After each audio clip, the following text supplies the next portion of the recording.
네, 편히 앉으시 바랍니다. 예수 그리스도 이름으로 하나님의 말씀 증가하겠습니다. 오늘 우리 주님께서 주시는 말씀 누가복음 1장 39절부터 있는 말씀을 함께 보도록 하겠습니다.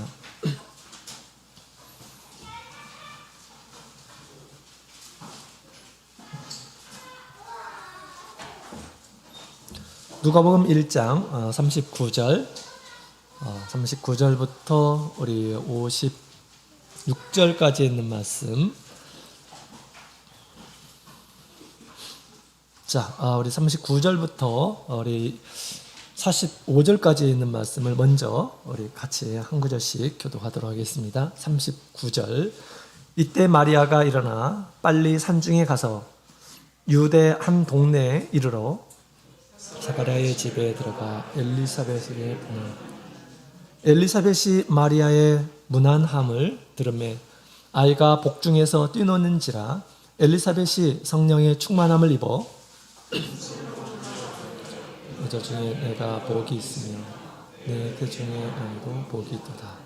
내 주의 모친이 내게 나오니 이 어찌 된 일인고 보라 내 무난하는 소리가 내 귀에 들릴 때 아이가 내 복중에서 기쁨으로 떠놀았다. 믿는 여자에게 복이 있도다. 주께서 그에게 하신 말씀이 반드시 이루리라. 아멘. 할렐루야. 네, 반갑습니다. 주님의 이름으로 하나님의 집에 오신 것을 환영합니다. 하나님께서 오늘 이 안식일을 통해서 성령의 충만함을 통해서 주시는 우리 하나님의 은혜가 여러분의 심령 가운데 가득하기를 원합니다. 우리 교회 오시는 길에 뭐 꽃들을 많이 보셨나요? 개나리꽃, 벚꽃, 목련꽃도 이 앞에 있더라고요. 이런 꽃들을 보게 되면 좀 꺾어가지고 와서 누군가에게 보고 싶은 그런 마음이 있지 않습니까? 별로 없나 보네요. 그런 마음이 있다면 사랑을 가진 마음이라고 생각이 됩니다. 우리 도종환 씨의 설레임이라고 하는 그런 시가 있어요. 이렇게 시작이 됩니다. 들에 피어 있는 꽃을 바라보다가 그 중에 가장 아름다운 꽃 몇 송이를 골라 누군가에게 주고 싶은 생각이 든다면 당신은 지금 사랑을 하고 있는 사람입니다. 설레임이라고 하는 그러한 시인데요. 우리 설레임이 있다고 하는 것은 사랑이 있다는 그런 표현이라고 이렇게 얘기를 하고 있습니다. 좋은 것을 보게 되면 누군가와 좀 나누고 싶다라는 그런 생각이 드는데 우리 사랑하는 사람이 있다고 한다면 그런 마음이 자연스럽게 이렇게 나는 것이죠. 우리 설레임이 있는 그런 사람이 되었으면 좋겠습니다. 설레임이 있다는 것은 아직 마음이 순수하다라고 하는 그런 뜻이겠죠. 하나님께서 우리에게 감정을 주셨습니다. 우리 감정이 메마르지 않았으면 좋겠습니다. 우리 천지가 꽃으로 이렇게 가득 피어 있는데 설레임도 없고 우리 가슴에 두근거림도 없고 그래서는 안 되겠죠. 우리 믿음 안에서 우리 하나님께서 하시는 것들을 보게 되면 이러한 설레임이 있습니다. 그냥 꽃이 저절로 피었나요? 그렇지 않죠. 하나님께서 하신 것을 우리가 안다면 이런 설레임이 있는 것입니다. 우리 설레임으로 보내시는 우리 한 해가 되었으면 좋겠습니다. 오늘 본문의 내용을 보게 되면 설레임을 가득 품은 한 여인을 보게 됩니다. 또 찬양하는 한 여인을 보게 됩니다. 하나님께는 오늘 말씀을 통해서 우리 마리아처럼 우리 예수님을 품고 설레임 속에서 주님을 찬양하는 믿음의 생활이 되었으면 좋겠습니다. 오늘 본문의 내용을 보게 되면 우리 설레임으로 우리 마리아가 엘리사벳을 방문하는 그런 장면이 처음 등장하게 됩니다. 이것은 우리 천사가 마리아에게 지금 증가한 그런 소식이 궁금해가지고 확인하고 싶어가지고 마리아를 찾는 그런 모습입니다. 마리아가 늙었지만 수태할 수 없는 그런 때였지만 이미 그가 수태를 해서 6개월이 되었다라고 하는 천사의 증거를 들었습니다. 이 이야기를 듣고 나서 이 엘리사벳이 누구입니까? 마리아의 친족이다, 라고 그렇게 얘기합니다. 그래서 가서 확인해보고 싶은 마음이 들었던 것입니다. 그래서 이 마리아가 일어나서 빨리 산중에 가서 우리 유다 한 동네에 이르렀다라고 그렇게 이야기를 하고 있습니다. 근데 이 엘리사벳이 살고 있는 그 동네는 마리아의 동네에서 뭐 옆에 있는 동네일까요? 그렇지 않습니다. 여러분, 마리아가 지금 살고 있는 곳은 나사렛이라고 하는 곳이에요. 근데 엘리사벳이 살고 있는 곳은 지금 유대 땅입니다. 유대 땅. 그래서 옆에 동네가 아니에요. 자그마치 한 150km 정도 되는 굉장히 긴 거리입니다. 바삐 걸어도 하루에 30km 정도 되면 한 5일 정도 걸어가야지 갈 수 있는 곳이에요. 근데 이스라엘 백성들은 걷는 거에 많이 숙달이 되었습니다. 왜? 늘 절기 때마다 예루살렘을 찾는 그런 습관이 있었거든요. 그래서 이 천사가 들려주는 그런 것은 예사로운 것이 아니기 때문에 가서 꼭 확인해 보고 싶은 그런 마음이 들었던 것입니다. 천사가 들려준 말이 이게 확실하면 자기에게 들려준 우리 천사의 이 소식 또한 분명할 것임을 알았기 때문에 그랬던 것이죠. 그래서 먼 길을 마다하지 않고 지금 정말 그럴까? 이런 마음으로 설렘을 가득 안고 지금 엘리사벳의 집에 이렇게 이르게 된 것입니다. 자, 그리고 그 기쁜 소식을 함께 나누기 위해서 가게 된 것이죠. 그래서 빨리 이르렀다라고 그렇게 얘기합니다. 5일의 일을 금방 지난 것처럼 이렇게 지금 표현을 하고 있습니다. 여러분, 기대가 있고 설레임이 있고 그런 것은 아무리 먼다 하더라도, 많은 시간이 걸린다 하더라도 사실 우리가 그 시간들은 굉장히 빠르게 지나가게 됩니다.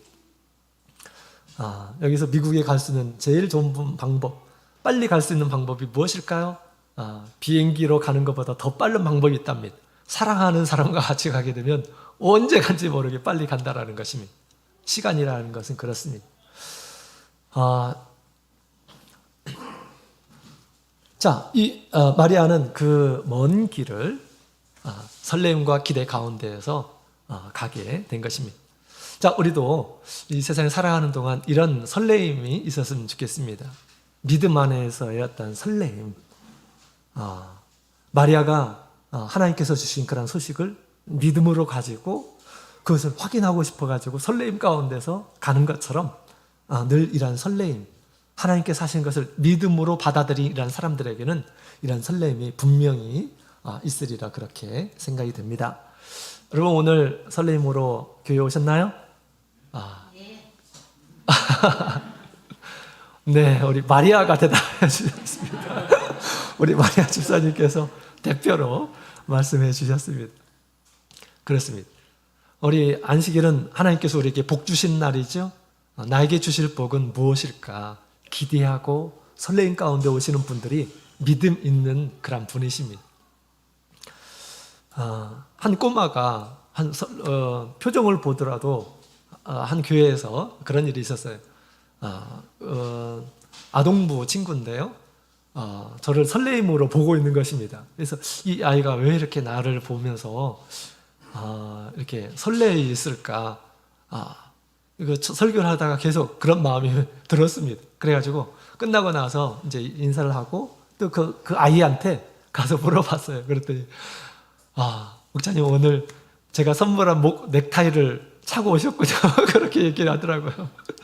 이 아이는 늘 목자님이 설교하실 때 내가 준 그런 넥타이를 언제 차고 오시나 이런 것들을 계속 생각하고 있던 것 같습니다. 뭐 그런 설레임 말고 아이가 그런 설레임을 가지고 있다라는 건 참 감사하게 생각하는데요. 근데 우리가 믿음으로 하나님께 하시는 것들을 우리가 보게 되면 이런 설레임이 생기는 것입니다. 자, 우리 안식일 날 우리 하나님께 나올 때도 우리가 그런 마음을 가지고 있었으면 좋겠습니다. 자, 그 다음에 또 우리가 성령을 받기 전에 성령을 받으면 어떻게 될까? 굉장히 설레이는 가운데, 기대하는 가운데 하나님께 구하지 않았습니까? 그죠? 야, 나도 성령을 받는구나. 그죠? 하나님께서 주신 약속에 대해서 믿는 이란 사람들에게는 설레임이 있는 것입니다. 우리 다음 주에 군대 갈 그런 친구가 있습니다. 우리 발걸음은 누가 인도하시죠? 우리 하나님께서 인도하십니다. 내게 필요한 대로 하나님께서 우리를 인도하십니다. 하나님께서 나에게 어떻게 인도하실까? 좀 설레이지 않나요? 믿음을 가지고 모든 상황 가운데에서 맞이하게 되면 우리 가운데 설레임이 있습니다. 결혼을 앞두고 있는 우리 청년들은 설레어 있어야 됩니다. 왜? 결혼이라고 하는 것은 누가 짝지어 주십니까?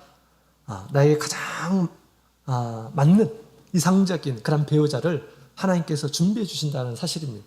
믿음을 가지면 설레임이 있어요. 나에게 맞는 이란 하나님께서 준비하신 사람은 도대체 어떤 사람일까? 이런 설레임이 있는 것입니다. 이런 설렘으로 가득한 우리 수원교회 형제님들이 다 되었으면 좋겠습니다. 왜 아멘을 안 하셔요? 믿음대로 되는데. 네. 자, 그래서 우리 자매님들이 여기에 가득 찼으면 좋겠어요. 우리 형제님들이 우리 수원교회에 많이 있는데 믿음의 결혼을 잘 해가지고 우리 여기 자매님들이 또 가득했으면 좋겠다라는 생각이 듭니다. 또 우리 믿음에는 이러한 설레임이 항상 있습니다. 저는 이런 생각이 들어요. 우리 소그룹을 통해서 하나님께서 어떤 역사를 펼쳐나가실까라는 그런 설레임이 있습니다. 우리 청주교회 우리 소그룹 우리 신도회 활동, 전도 활동에 대해서 다들 보셨나요? 우리 밴드에 우리 남궁숙 자매님께서 올려주셨는데 그것을 보게 되면 정말 소그룹이 살아 움직이는 듯한 그런 모습을 이렇게 보게 됩니다. 우리가 거기까지 가야 하겠습니다. 또한 우리의 믿음의 주이신 우리 예수님께서 공중에서 우리를 영접하기 위해서 내려오시는 그런 장면들을 한번 상상해 보시기 바랍니다. 그것이 또 우리의 믿음의 목적이 아닙니까? 날 영접하시려고 내려오시는 예수님의 영광스러운 모습은 도대체 어떤 모습일까?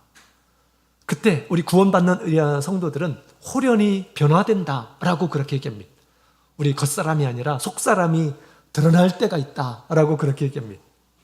영원한 하나님의 나라에 들어가게 될 속사람이 홀연히 변화되어서 이제 예수님을 만나게 될 텐데 나의 속사람은 도대체 어떤 모습일까?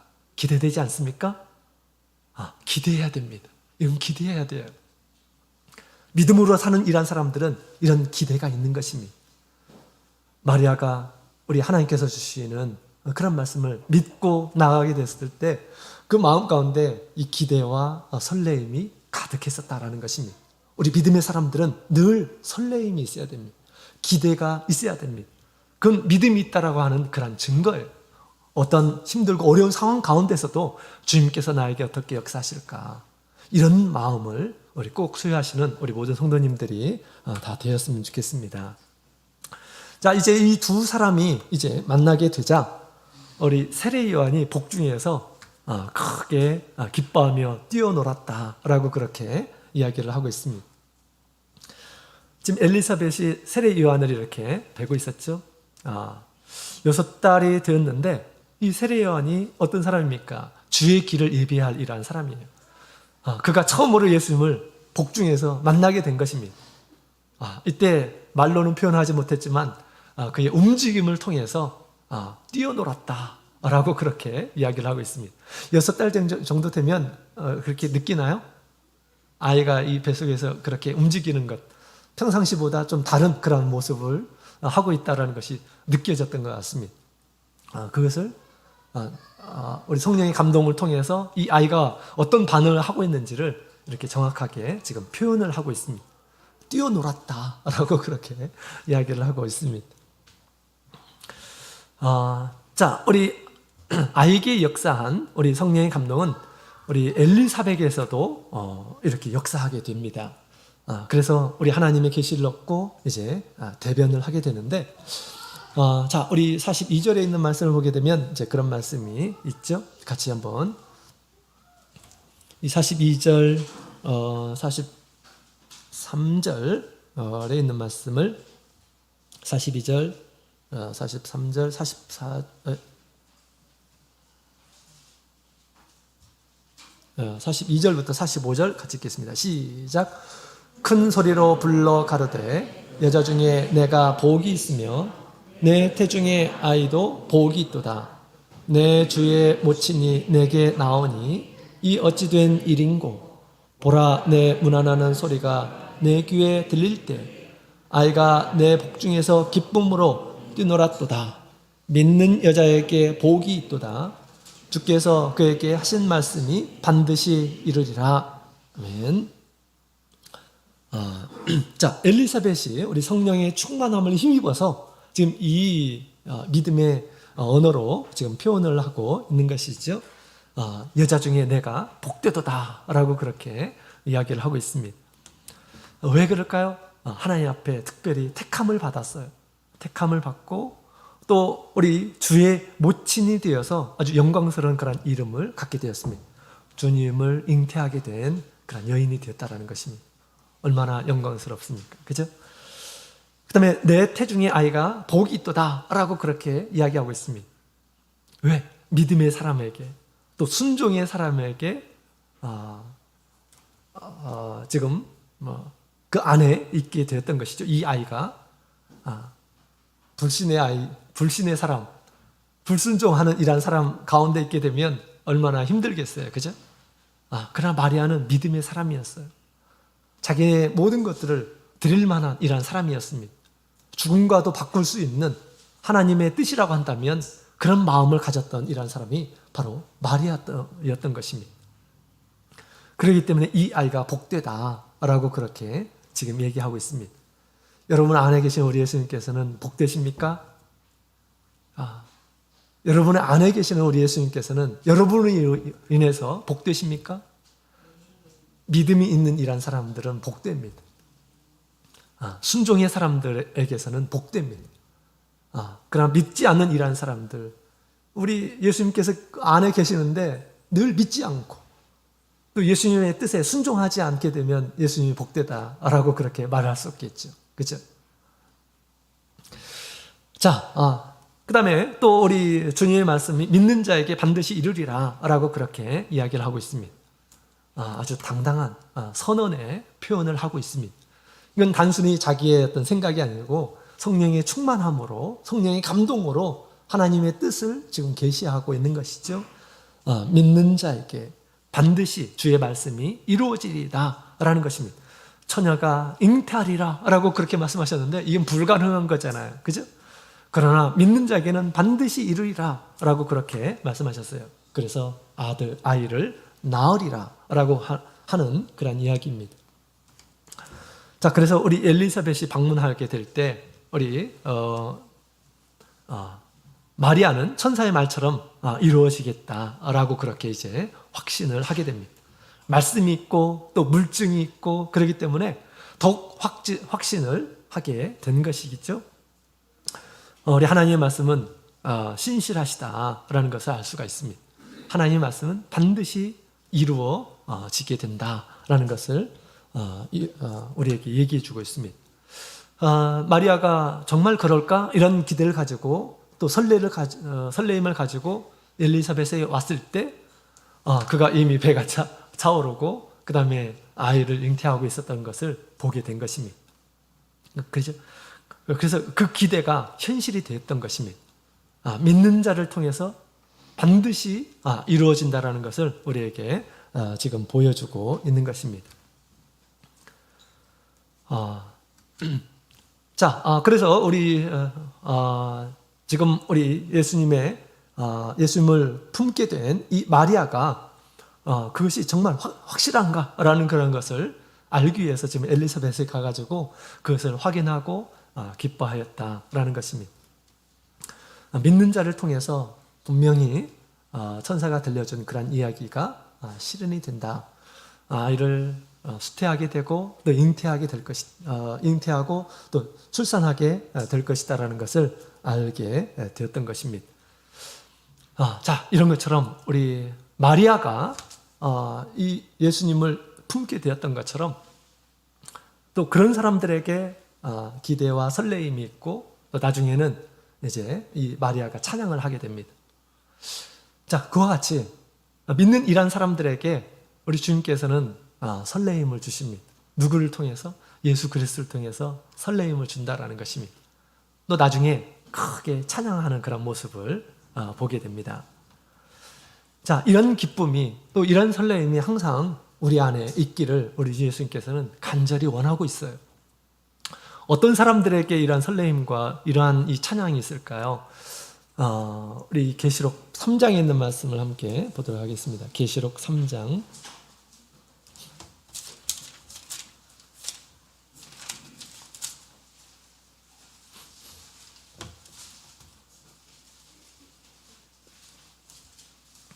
계시록 3장 20절.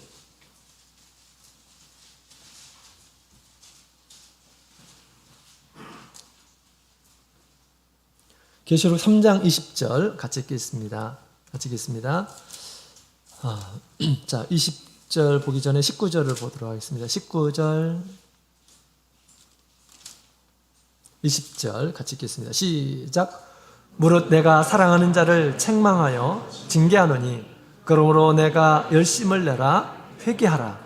볼지어다 내가 문 밖에 서서 두드리오니 누구든지 내 음성을 듣고 문을 열면 내가 그에게로 들어가 그로 더불어 먹고 그는 나로 더불어 먹으리라. 아멘. 자, 우리 주님께서 우리 라오디게아 교회 성도들에게 말씀하시는 내용이죠. 예수님께서는 마음의 문을 두드리고 계신다라고 그렇게 이야기를 하고 있습니다. 왜? 그 성도들에게 들어가시려고 준비하고 계신다라고 그렇게 얘기합니다. 우리 라오디게아 교회 성도들은 다 세례를 받고 성령을 받은 이러한 사람들입니다. 그럼에도 불구하고 예수님께서 멀리 계셨다. 안에 들어가시 못하고 밖에 서서 예수님께서 문을 두드리고 있는 그런 장면이 나옵니다. 자, 그런 모습을 보면서 주님께서 너무 안타까워하셨고요. 그 다음에 책망하시고 징계하셨습니다. 열심을 내라 라고 그렇게 말씀을 하십니다. 그러면서 그런 가운데 계속해서 우리의 문을 두드리고 계십니다. 문을 열고 나를 받아다고 라고 그렇게 말씀을 하시는 것입니다. 그죠? 그러면 들어가서 그로 더불어서 먹고 그로 더불어서 마시리라 라고 그렇게 지금 얘기하고 있는 것이죠. 먹고 마시는 것은 즐거운 것입니다.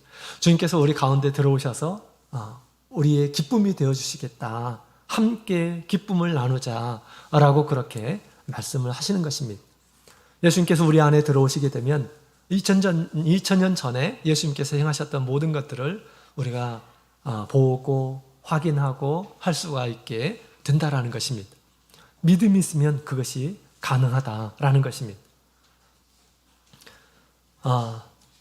기쁨을 주시는 예수님, 또 우리 힘을 주시는 예수님, 우리를 위로해 주시는 그런 예수님으로 들어오시고자 하신다라는 것을 얘기하고 있습니다. 여러분, 마리아만 잉태하는 것이 아니에요. 마리아만 예수님을 품는 것이 아니다라는 것입니다. 모든 성도들은 사실은 다 예수님을 품어야 됩니다. 다 예수님을 품고 있게 되면 예수님으로 인해서 큰 기쁨을 얻게 될 것임을 우리에게 가르쳐주고 있습니다. 예수님을 품게 되면 예수님께서 행하셨던 모든 것들이 나를 통해서 드러나게 될 것입니다. 그렇죠. 그 믿음에 이제 큰 기대와 설레임이 생기게 되는 것입니다. 예수님 없이 살아가는 그런 삶은 그런 설렘이 없어요. 그런 기쁨이 없는 것입니다. 나의 능력대로, 나의 지혜대로, 나의 무능함으로 사는 것입니다. 그러나 우리는 나의 힘으로 사는 것이 아니라 주님의 힘으로 사는 것이죠.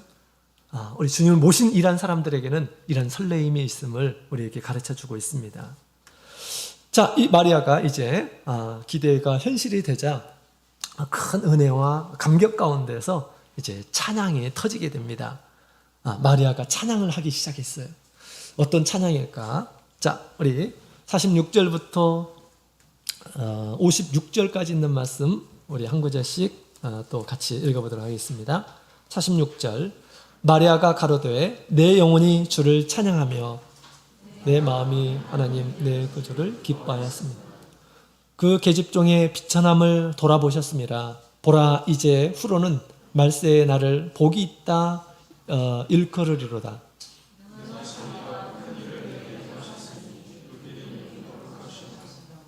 궁휼하심이 두려워하는 자에게 대대로 이르는도다. 그의 팔로 힘을 보이사 마음의 생각이 교만한 자들을 흩으셨고 권세 있는 자를 그 위에서 내리쳤으며 비천한 자를 높이셨고 줄이는 자를 좋은 것으로 배불리셨으며 부자는 공수로 보내셨도다. 그 종 이스라엘을 도우사 궁휼히 여기시고 기억하시되 우리 조상에게 말씀하신 것 같이 아브라함과 그 조상에게 말씀하시다. 마리아가 석 달쯤 함께 있다가 집으로 돌아가니라. 아멘. 자, 우리 마리아의 찬양의 내용이 쭉 나옵니다. 이 찬양의 내용을 분석해 보면 46절부터 48절을 보게 되면 찬양의 이유가 나오죠. 비천한 자신을 택하여 주시고 복을 주셔서 찬양하게 되었음을 얘기하고 있습니다. 49절부터 50절까지 있는 내용을 보게 되면 또 품성이 예수 그리스도의 품성이 나옵니다. 그는 능력을 행하시고 그 다음에 거룩하시고 또 긍휼이 많으신 분으로 표현을 하고 있습니다. 또 51절부터 55절까지 있는 말씀을 보게 되면 주님의 사역이 나옵니다. 두려워하는 자들을 구원하시는 분이시다 라고 그렇게 얘기하고 있고요. 두려워하지 않는 이런 사람들을 하나님께서는 심판하신다 이렇게 얘기하고 있습니다. 그 다음에 54절부터 55절까지 있는 말씀을 보게 되면 우리 그리스도의 신실하심이 나옵니다. 아브라함의 자녀를 기억하신다라는 것입니다. 자, 우리 마리아의 노래를 통해서 우리 메시아가 어떤 분인지 분명하게 소개되어 있다라는 것을 우리가 알 수가 있습니다. 어떻게 이 노래를 짓게 되었을까요? 이 찬양을 짓게 되었을까요? 자, 그것은 우리 성령의 감동을 통해서 정확하게 우리 예수 그리스도를 잉태한 이 마리아가 예수 그리스도에 대해서 잘 알게 되고 또한 예수님께서 이후에 하실 그런 사역을 알고 지금 이렇게 이제 노래를 통해서 표현을 하게 된 것입니다. 누가는 예수님께서 이 세상에 오셔가지고 하신 일들에 대해서 기록하기에 앞서서 우리 하나님께서 마리아를 통해서 주신 이 말씀을 지금 싣고 있습니다. 왜냐하면 이 누가가 생각하기에 예수님께서 마리아의 말과 같이 그렇게 사셨기 때문에 그런 일들을 하셨기 때문에 우리 누가가 지금 이 이야기를 또 마리아의 그 찬양의 내용을 우리에게 지금 들려주고 있는 것입니다. 여러분 우리 예수님을 품게 되면 예수님을 잘 알게 됩니다. 우리 사도 요한이 예수님의 품에 거하는 자였다고 그랬죠. 그렇기 때문에 예수님을 누구보다도 잘 알았어요. 요한복음에 보게 되면 예수님에 대해서 자세하게 소개되고 있습니다. 이와 같이 우리가 예수님을 품게 되면 예수님을 잘 알게 됩니다. 예수님이 어떤 분이신지, 예수님께서 무엇을 하시는 분이신지 잘 알게 된다는 것입니다. 마리아는 그것을 알게 되었어요. 내 품에 계신 우리 예수님께서는 어떤 일을 하시는 분이신가 라는 것을 잘 알게 되었다는 것입니다. 그래서 그 찬양을 통해서 우리 예수님께서는 어떤 분이신지에 대해서 몇 가지를 같이 한번 살펴보도록 하겠습니다. 우리 예수님을 품은 이러한 사람들은 예수님을 품은 사람 마리아가 그렇게 찬양을 하듯이 우리가 예수님을 품은 이러한 사람들은 주님을 찬양하는 그런 마음이 가득하리라 그렇게 믿습니다. 자, 먼저 우리 45절부터 우리 46절까지 있는 말씀, 46절에 있는 말씀, 47절에 있는 말씀을 같이 읽어보겠습니다. 시작. 마리아가 가로되 내 영혼이 주를 찬양하며 내 마음이 하나님 내 구주를 기뻐하였음은. 아멘. 자, 우리 하나님은 어떤 분이신가? 우리 첫 번째로 우리 하나님은 어떤 분이신가? 하나님은 기쁨으로 찬양하게 하시는 분이시다라고 그렇게 이야기를 하고 있습니다. 우리가 예수님을 모시고 예수님을 품게 되면 하나님을 찬양하게 된다라는 것을 지금 얘기해주고 있는 것입니다. 내 영혼이 기쁘고 즐거워서 하나님을 막 찬양하고 싶은 그런 마음이 생겨날 것임을 우리에게 지금 얘기해주고 있습니다. 여기서 찬양한다라는 것은 높이다, 크게 하다, 자랑하다라고 하는 거라는 뜻입니다. 막 주님을 막 찬양하고 싶은, 높이고 싶은, 크게 하고 싶은, 드러내고 싶은 그런 마음이 생긴다라는 것입니다. 여기 또 기뻐하다라는 그런 말은 날뛰다, 또 막 기쁨이 넘쳐 있는 그런 상태를 표현하는 그런 단어입니다. 날뛸 정도로 기뻐하는 마음으로 지금 주님을 찬양하고 있습니다. 하나님을 찬양하고 있어요.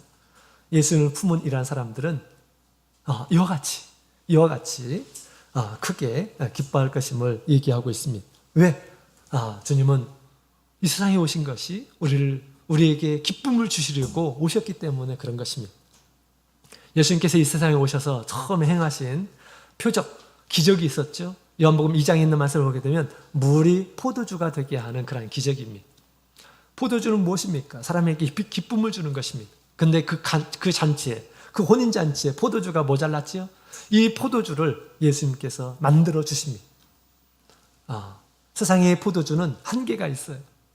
일이 잘 될 때 기쁨이 있습니다. 그러나 늘 일이 잘 됩니까? 그렇지 않습니다. 그러나 예수님께서 주시는 포도주는 늘 넘칩니다. 일이 되지 않는다 하더라도 주님께서 나에게 무슨 뜻이 있을까? 더 기쁜 뜻이 있을 거야. 나를 위해서 그렇게 해주신 거예요. 그렇게 우리가 위로를 삼을 수가 있는 것입니다. 주님께서 주시는 그런 기쁨은 무한합니다. 끝이 없어요. 세상이 사실은 누가 우리의 모든 것을 주셨습니까? 예수님께서 주신 것이에요. 그러나 예수님께서는 세상에서 주는 이런 기쁨보다 더 크고 높고 한량이 없는 그런 기쁨을 주시려고 주님께서 오셨다라는 것입니다. 우리 예수님을 소유하시고 예수님을 품으시고 예수님을 모시고 늘 예수님을 찬양하는 그런 삶이 되셨으면 좋겠습니다. 여러분, 우리 이 자리가 어떤 자리입니까? 이 자리가 어떤 자리입니까? 이 자리가 주님을 찬양하는 그런 자리입니다. 옛날에 우리 유동현 자매님에 대해서 간증을 제가 들은 적이 있습니다. 그때 우리 장흥진 목자님께서 목회를 하셨다 하더라고요. 그래서 우리 장흥진 목자님을 통해서 그분의 간증을 들었는데, 그분이 우리 교회에 처음 와서 우리 시아버지를 위해서 기도하고 있는데 갑자기 성령의 충만함을 하나님께서 주셨다라는 것입니다. 성령의 충만함 가운데서 그냥 가만히 있을 수가 없어가지고 이분이 막 일어서가지고 막 춤을 추셨다라는 거예요. 춤을 추셨다라는 거예요. 여러분들은 눈을 감고 있어서 잘 모르시죠? 우리 장흥재 목자님이 그렇게 말씀하시더라고요. 막 기쁨에 겨워가지고 막 일어나가지고 춤을 추는데 장흥재 목자님이 처음 보실 때는 이거 이상한 거 아닌가? 막 이런 생각이 들었다라는 것입니다. 또 막 꽃무늬를 막 옷을 입고 오셔가지고 그렇게 이상한 막 춤을 추면서 그랬다라는 것입니다. 우리 성령이 우리 가운데서 충만하게 되면, 주님께서 보내주신 이 성령이 우리 가운데서 충만하게 되면 이런 기쁨이 우리 심령 가운데 가득함을 우리에게 보여주시고 있는 것입니다. 이분이 이제 성령을 받고 나서 이제 믿음 생활을 하시다가 제가 신모하고 있는 광주로 오셨어요. 광주교회에 오셔가지고 저한테 소원을 말씀하시더라고요. 우리 자매님께서 소원이 있어요. 그 소원이 뭐냐? 우리 하나님을 마음껏 찬양하고 싶다라는 것입니다. 그래서 나도 성가대에 가가지고 성가대에 포함해서 주님을 찬양하고 싶다고. 그런데 자기가 찬양을 지금까지 많이 해보지 않고 그래가지고 쑥스럽기도 하고 목소리도 안 좋은데, 근데 마음에는 막 찬양을 막 원의 없이 막 하고 싶은 그런 마음이 가득했었다고 하더라고요. 여러분, 우리 예수님을 품은 이란 사람들은 자연스럽습니다. 그런 것들이 자연스럽습니다. 주님을 표현하고 싶습니다. 근데 어떻게 우리가 가장 쉽게, 가장 적절하게 표현할 수 있는 것이 바로 찬양이라고 하는 것입니다. 그죠? 가장 빨리 자기 마음을 표현할 수가 있어요. 근데 그래서 이제 당연히 성가대에 들어오셔서 그러면 찬양하십시오. 근데 성가를 잘 하고 싶은데 잘 나오지가 않는 거예요. 목소리가 따라주지를 않는 거예요. 그때 이제 찬양을 잘 하려면 이렇게 해야 된다. 뭐 성가 대장이 이렇게 가르쳐줘. 호흡, 복식, 호흡법 이런 것들을 가르쳐 주었어요. 근데 이분이 꿈 얘기를 하시더라고요. 꿈을 꾸는데 자기가 이제 막 그때 꿈 안에서도 막 찬양을 막 잘 부르고 싶다라는 거예요. 그래가지고 꿈에서 막 복식 호흡을 하다라는 것입니다. 자기가 복식 호흡을. 그래서 딱 깼는데 자기가 또 복식 호흡을 하고 있더래요. 그렇게 어떻게 하면 내가 나의 목소리로, 나의 삶으로 하나님을 찬양 드릴까? 이런 마음으로 가득해 있는 그런 모습을 보게 되었어요. 우리 예수님을 품는 이런 사람들은 그런 삶을 사는 것이 마땅한 것입니다. 예수님을 드러내는 그런 삶, 가장 아름다운 삶이에요. 나를 구원해 주시고, 나를 창조해 주시고, 나에게 천국의 소망을 갖게 해주시고, 또 의미 있는 삶을 살게 해주시고, 또 나의 목숨을 거두실 우리 주님을 찬양하는 것은 이 세상에서 가장 아름다운 것입니다. 주님을 품고 주님을 믿는 이런 사람들이 그것이 가능한 것입니다. 이제 한 번은 이제 대만에 이제 우리 성도님들 교회 방문을 이렇게 앞두고 있을 때 우리 자매님께 제가 부탁을 이렇게 했습니다. 자매님 대만에 가서 대만어로 찬송할 수 있냐고 했더니 할 수 있다고. 맡기만 주시라고. 그래서 제가 번역을 딱 해가지고 중국어를 번역을 해가지고 딱 드렸습니다. 그랬더니 그것을 다 외우셨어요. 2곡인데 그걸 다 외우셨어요. 대만교회 갈 때마다 우리 자매님께서 특송을 하셨어요. 우리 대만의 우리 성도님들이 들리는 그런 찬양을 하니까 얼마나 좋아하겠어요. 그죠? 영적으로 하나인 것을 서로 느끼면서 큰 감동이 이렇게 되었습니다. 주님의 큰 은혜를 받게 되면 우리가 찬양하게 됩니다. 기쁨이 가득해서 찬양하게 됩니다. 혹시 여러분의 마음에서 늘 불평스럽고 원망스럽고 또 짜증이 나고 걱정이 되고 이런 마음이 가득합니까? 예수님께서 그 마음 가운데 살아계시는지 한번 확인해 보시기 바랍니다. 주님을 품는 그런 마음에는 기쁨이 있고 찬양이 넘칩니다. 이런 이 기쁨이 우리에게도 예수님을 품어서 우리에게도 가득하기를 소망합니다. 자, 그 다음에 우리 47절에 있는 48절에 있는 말씀을 보게 되면 48절에 있는 말씀을 같이 읽어보도록 하겠습니다. 시작. 그 계집종의 비천함을 돌아보셨습니다. 보라, 이제 후로는 만세 나를 복이 있다 일컬으리로다. 아멘. 예수님은 어떤 분이신가? 우리 예수님은 비천한 자에게 복을 주시는 분이시다 라고 그렇게 이야기를 하고 있습니다. 비천한 자에게 복을 주시는 분, 계집종의 비천함을 돌아보셨다 라고 그렇게 이야기를 하고 있습니다. 자기 자신을 스스로 비천하다 라고 그렇게 얘기를 하고 있습니다. 사회적으로도 그랬습니다. 가진 것이 없고 또 목수의 아내고 사회적으로 낮은 그런 신분이었습니다. 그래서 스스로를 자신은 비천한 자다라고 그렇게 생각을 했습니다. 근데 우리 마음으로도 그런 생각을 가졌어요. 심령적으로도 하나님 앞에서 초라하고 보잘것없는 이런 사람으로 스스로 여겼다라는 것입니다. 나는 주의 계집종이옵니다 라고 그렇게 일컬었죠. 우리 하나님의 은총을 받을 만한 어떤 조건이 없음을 스스로 알았고, 그럼에도 불구하고 자기 자신을 찾아와 주신 우리 하나님께 너무 감사했던 것입니다. 자, 우리 이제 나를 복되게 하셨다라고 그렇게 얘기하죠. 복을 얻게 하셨다. 그래서 우리 마리아의 모친이라고 하는 그런 칭호를 얻게 되었습니다. 우리 하나님께서 부르실 때 꼭 이런 복을 주시는 것을 보게 됩니다. 아브라함을 부르신 이유가 뭡니까? 복을 주시려고 부르신 것이죠. 복을 주시려고. 아브라함에도 그렇고요, 이삭에게도 나타나실 때도 그렇고, 야곱에게 나타나실 때도 그랬습니다. 복을 주시려고 부르셨어요.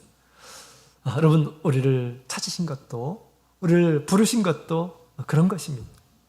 사실 우리 하나님 앞에서 다 다들 비천한이라는 사람들입니다. 예수님 오시게 될 때 심판받아서 영원한 지옥불에 들어가는 것이 우리의 인생의 운명입니다.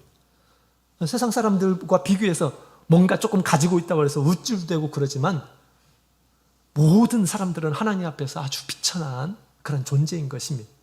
자기 자신을 분명히 알았어요. 그런 나를 찾아주신 것에 대해서 너무나 감사했다라는 것입니다. 여러분, 우리는 하나님 앞에서 죄인이었습니다. 그러나 우리를 부르셨던 것이, 우리를 택하시고 우리를 부르시고 예수님의 보혈로 우리를 거듭나게 하시고 하나님의 자녀가 되어 주셨는데, 우리 이 마리아가 이렇게 우리 하나님을 찬양한 것 같이 우리의 마음 가운데서도 나를 부르신 그 주님, 나의 비천함을 돌아보신 우리 하나님께 우리가 감사하는 마음을 가져야겠습니다. 자, 우리 주님께서는 우리를 싸매어 주시고 어루만져 주시고 우리를 세워 주시는 분이십니다. 자, 어떤 사람들에게 이러한 비천한 이런 사람들을 우리 주님께서 은혜를 베풀어 주실까요? 어떤 사람들을 도대체 구원해 주시고 택하여 주시고 그 다음에 또 이 예수 그리스도를 선물로 주시는 것일까요? 자, 우리 49절부터 있는 말씀을 같이 읽어보도록 하겠습니다. 49절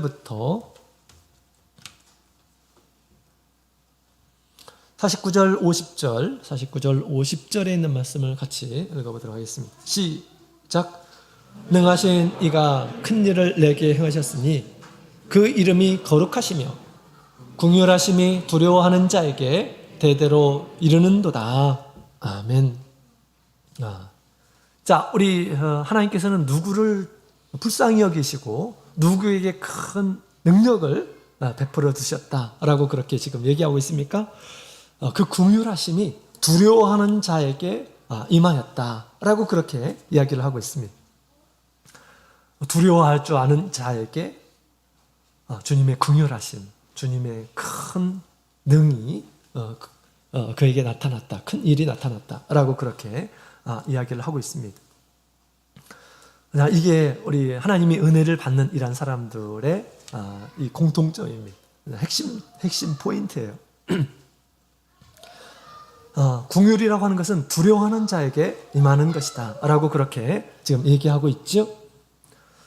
우리 하나님을 경외하는 자, 두려워하는 자는 하나님을 경외하는 자, 비슷한 표현이죠. 하나님을 경외하는 자에게 하나님께서 은혜를 베푸시는 분이시다 라고 그렇게 얘기하고 있습니다. 하나님을 경외한다, 하나님을 두려워한다라는 것은 하나님을 전능하신 분으로 여기고 자기 자신을 낮추고 머리를 숙이고 경배하는 그런 태도를 가르쳐서 이렇게 지금 표현을 하는 것입니다. 마리아는 그 말대로 스스로 비천한 그런 종으로 스스로 여겼습니다. 또 하나님의 말씀이 임하게 되었을 때 그것을 두렵게 여기고 또 우리 전능하신 우리 하나님의 말씀대로 될 것이다 라고 그렇게 믿고 받아들인 이런 겸손한 이런 사람이었던 것입니다. 그러기에 우리 하나님께서는 그를 택하셨고 그에게 큰 은혜를 주시고 또 예수 그리스도를 잉태하게 하는 그런 큰 복을 주셨던 것입니다. 우리 하나님 앞에 이렇게 은혜를 받기 위해서는 겸손한 마음을 가져야 됩니다. 하나님 앞에 겸손한 마음, 또 하나님 말씀에 겸손한 마음, 겸손한 태도를 갖게 되었을 때 하나님께서는 기뻐하시고 그에게 당신을 드러내기에 기뻐하신다. 큰 일을 행하신다 라고 그렇게 지금 얘기하고 있는 것입니다. 자, 반대로 하나님께서 심판하시는 자들이 있어요. 하나님을 두려워하지 않는 이러한 사람들을 가리켜서 얘기합니다. 자, 우리 예수님께서 이 세상에 오셔서도 이런 자들 택하십니다. 하나님의 말씀을 듣고 두려워 떠는 이러한 사람들, 믿는 이러한 사람들, 받아들이는 이러한 사람들을 택하시고 그들을 구원하시 일들을 하십니다. 그러나 우리 예수님께 나오지 않는 이러한 사람들이 있어요. 예수님을 찾지 않는 이러한 사람들이 있습니다. 또 나중에 예수님께 마지막 심판을 받아서 멸망에 처해지게 될 이러한 사람들이 있습니다. 어떤 사람들일까요? 바로 이런 사람들입니다. 자, 우리 51절부터에 있는 말씀을 같이 볼까요? 51절부터 53절까지 같이 읽겠습니다. 시작. 그의 팔로 힘을 보이사 마음의 생각이 교만한 자들을 흩으셨고 권세 있는 자를 그 위에서 내리치셨으며 비천한 자를 높이셨고 줄이는 자를 좋은 것으로 배불리셨으며 부자를 공수로 보내셨도다. 아멘. 자, 우리 공의로 심판하시는 분이심을 지금 얘기해 주고 있죠. 공의로 심판하시는 분이십니다. 다시 말하면 우리 하나님을 두려워하지 않는 이러한 사람들, 이런 사람들은 심판하실 것이다 라고 그렇게 이야기를 하고 있습니다. 그들을 구원하기 위해서 사람과 같이 낮아지시고 그에게 자비를 베풀어 주시고 구원의 길을 예비하시고 또 그들을 위해서 모든 죄악을 담당하시고 사랑하셨지만 그러나 예수님께 손을 내밀지 않는 이러한 사람들,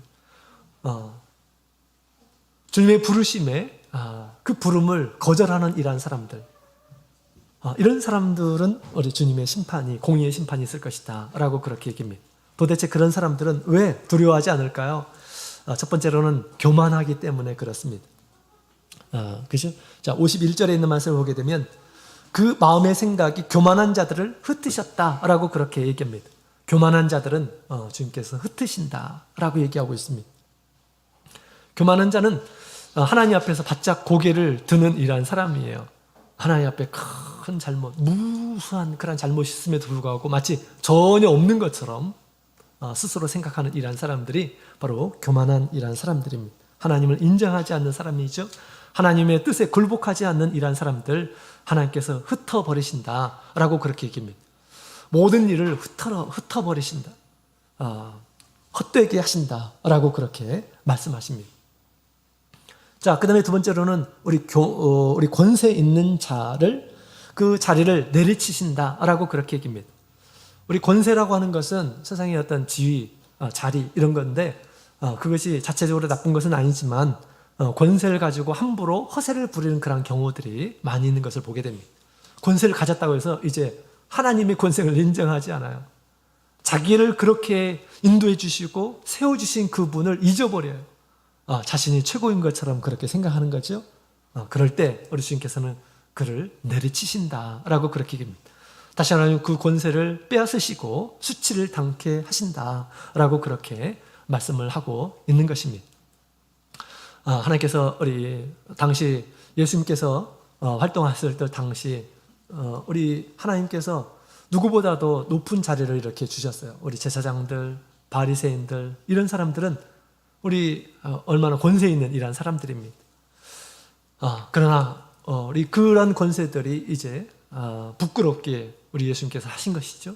권세를 가졌음에도 불구하고 예수님을 받아들이지 않는 이런 사람들은 우리 예수님께서 수치스럽게 하셨습니다.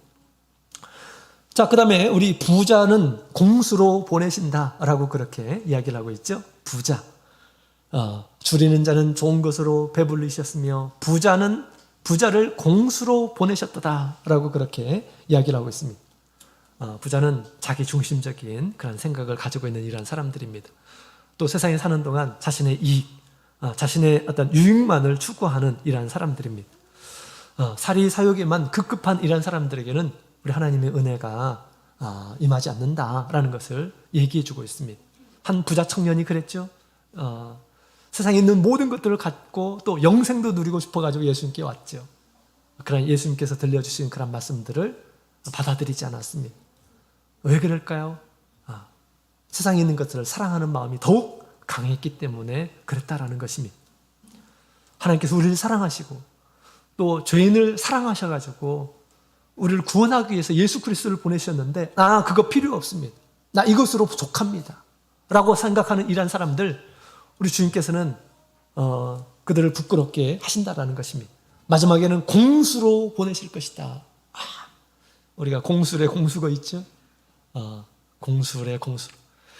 아무것도 가지고 오지 않았고요. 갈 때도 모든 것들을 다 내려놓고 빈손으로 가게 될 것이다 라고 그렇게 얘기합니다. 그러나 믿음의 사람들은 그럴까요? 그렇지 않습니다. 믿음의 사람, 이 세상에서 믿음을 사는 이런 사람들은 빈손으로 가지 않습니다. 빈손으로 가지 않고 우리가 한 모든 것들, 하나님을 위해서 살은 모든 의미 있게 살아갔던 모든 것들을 가지고 가게 될 것입니다. 하나님께 영광을 돌리게 될 것이고요. 하나님께서는 우리가 한 모든 일에 대해서 하나님께서 상급을 예비하고 계실 것입니다. 자, 그래서 우리가 세상에 있는 것을 가지고 결코 우리가 부유한 마음을 가져서는 안 됩니다. 뭔가 가지고 있다고 해서, 뭔가 잘 된다고 해서 그것으로 인해서 우리가 판단할 것이 아닙니다. 내 영혼이 지금 예수님을 맞이하고 있는가? 내 영혼이 주님을 섬기고 있는가? 내 영혼이 주님을 찬양하고 있는가? 내 영혼이 주님의 뜻을 받들고 있는가? 이게 더 중요한 것이죠. 우리 예수님께서 이 세상에 오셔서 공평하게 자리를 배치하시는 분으로 오실 것임을 얘기하고 있습니다. 이 세상에 없는 일한 사람들은 있게 해주시고, 가난하고 겸손한 일한 사람들에게는 진정한 것들을 얻게 해주시고, 이 세상에 가지고 있는 일한 사람들은 빼앗았을 것이다 라고 그렇게 이야기를 하고 있는 것입니다. 자, 우리 하나님 앞에 겸손하시기 바랍니다.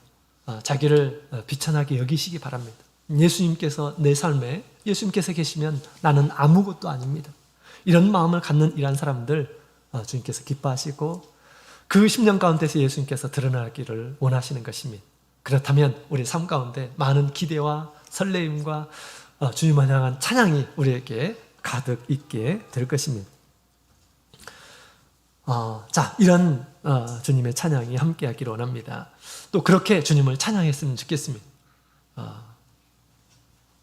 공의로 심판하시는 예수님을 찬양하는 저 여러분이 되었으면 좋겠습니다. 마지막에 우리 54절부터 55절, 54절부터 55절까지 있는 말씀을 같이 읽어보도록 하겠습니다. 시작. 그 종 이스라엘을 도우사 궁휼히 여기시고 기억하시되 우리 조상에게 말씀하신 것 같이 아브라함과 및 그 자손에게 영원히 하시리로다 하니라. 아멘. 자, 또 한 가지 다섯 번째 우리 예수님을 찬양하는데요. 아브라함의 자손들을 기억하시는 분이시다 라고 그렇게 이야기를 하고 있습니다. 아브라함의 자손들을 기억하신다. 이스라엘을 기억하고 도우시는 그런 분으로 계신다 라고 그렇게 얘기합니다. 늘 하나님께서는 그것을 마음에 간직하고 계시는 것입니다. 왜? 하나님께서 그것을 약속하셨기 때문에 그런 것이죠. 아브라함이 나타나시고 복을 주시겠다라고 그렇게 약속을 하셨습니다. 그것을 잊지 않고 신실하게 기억하시는 분이시다라고 그렇게 얘기합니다. 그래서 실제적으로 우리가 역사를 보게 되면 하나님께서는 늘 기억하고 계십니다. 아브라함에게 하셨던 그 말씀을 신실하게 지켜가는 그런 모습을 보게 됩니다.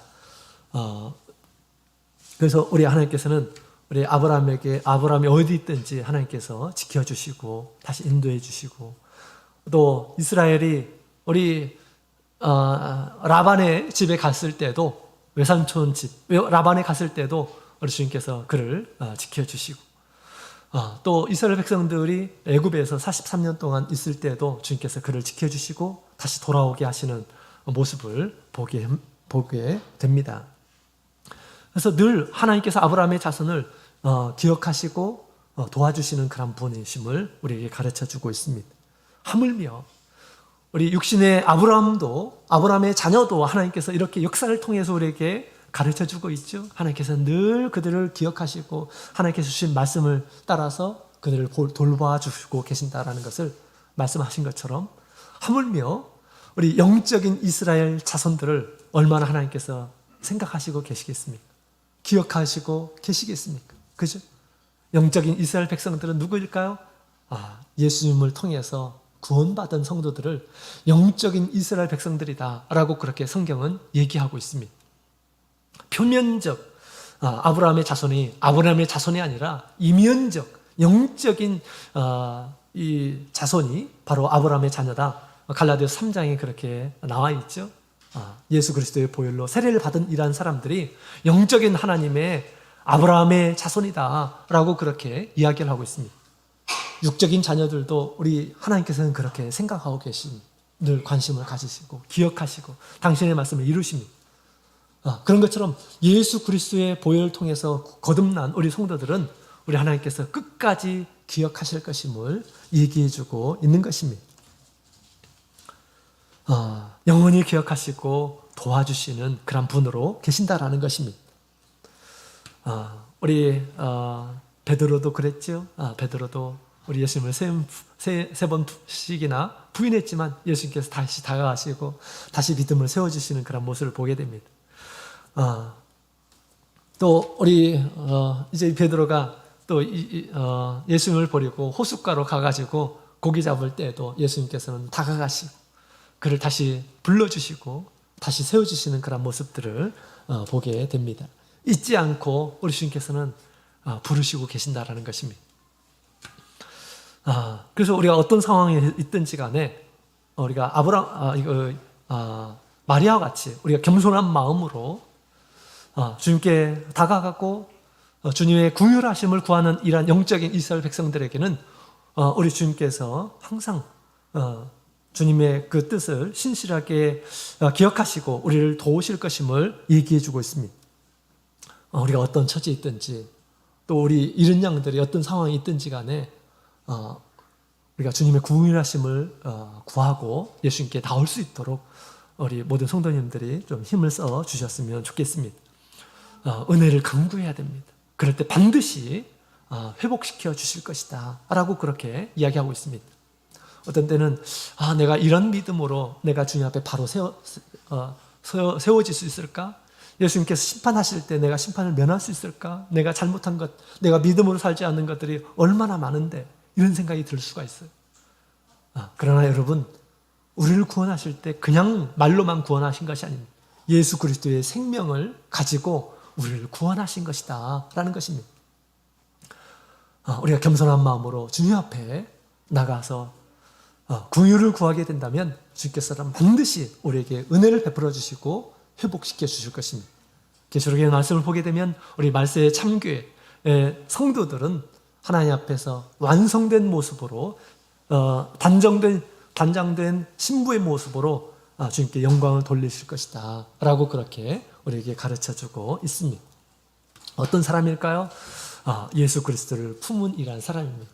오늘 말씀을 통해서 우리 믿음이 있는 이러한 사람들, 예수님을 품은 이러한 사람들은 설레임과 기대 가운데서 살아갈 수 있다라는 것을 마리아를 통해서 우리에게 보여주고 있습니다. 또한 이 마리아가 주님을 품고 참 엄청난 예수님께 사실 것들에 대해서 찬양을 하게 됩니다. 예수님이 어떤 분이신지 또 예수님께서 무슨 일을 하시는지에 대해서 찬양을 하고 있습니다. 이처럼 우리도 예수님을 품게 되면 우리가 복을 얻고 우리가 기쁨 가득하게 될 것입니다. 뿐만 아니라 심판을 피하고 구원을 얻게 될 것입니다. 또 은혜를 얻는 성도들이 될 것입니다. 우리가 예수님을 품게 되면 우리 예수님께서는 우리를 영원히 품어주실 것입니다. 우리 예수님께서 영원히 품어주시는 우리 모든 성도님들이 다 되시기를 원합니다. 다 같이 묵도드리겠습니다. 할렐루야, 아멘. 다 같이 찬송가 218장